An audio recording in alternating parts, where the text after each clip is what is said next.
وہی عمر جو پہلے مارتے تھے غریبوں کو، وہی فاروق امیرُ المومنین بنے، چہرے پہ نقاب پہنا، گلی سے گزر رہے، ایک بوڑھی اماں پریشان بیٹھی، عمر روک گئے، غلام سے کہنے لگے بوڑھی پریشان لگتی، حضور پوچھ لیتے، فرمایا اماں اندر آ جائے، اماں کہنے لگی جاؤ دوڑو اپنا کام کرو، کہا تیری مہربانی آنے دے، جب ضد کی تو کہنے لگی آ جاؤ، حضرت عمر اندر گئے، نقاب ہے چہرے پہ، اماں کیوں پریشان ہو؟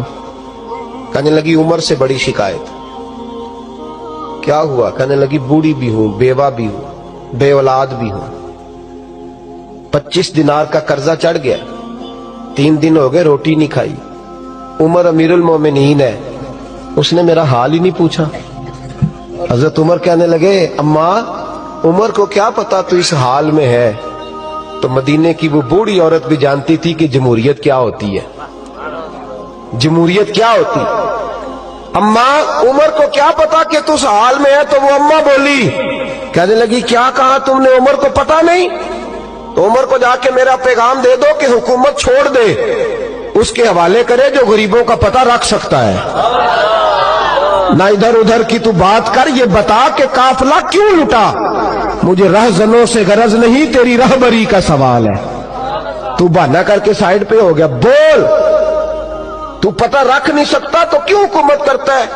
آپ کے غلام کہتے ہیں عمر دوڑ لگا کے باہر نکلے، کھانا پکا پکایا گھر سے لائے، 25 دینار بھی لائے، 2 بوریاں اناج کی کندھوں پہ رکھ لی۔ غلام کہنے لگا حضور مجھے دے دیں، فرمایا وعدہ کر قیامت کے دن بھی میرا بوجھ اٹھائے گا؟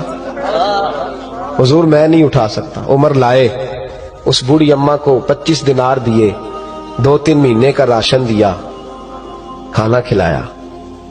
یہاں تو جس کا 200-400 ووٹ ہو اسے ہے کوئی سردار چودھری پوچھ لے، غریبوں کو کون پوچھتا ہے؟ لیکن جب میلاد کا انقلاب آتا ہے پھر غریبوں کی عزت بڑھتی ہے۔ حضرت عمر اماں کے پیروں میں بیٹھ گئے، کہنے لگے اماں چل عمر کو میری خاطر معاف کر دے۔ تو اماں نے ایک لفظ کہا تو آپ کے غلام کہتے ہیں عمر کو اتنا روتے کبھی نہیں دیکھا جتنا عمر آج روئے۔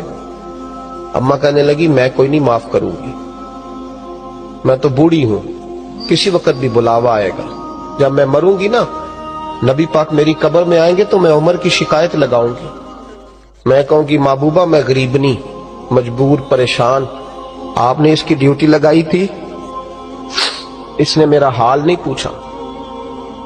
آپ کے غلام کہتے ہیں عمر اس طرح روتے جیسے بچہ بلا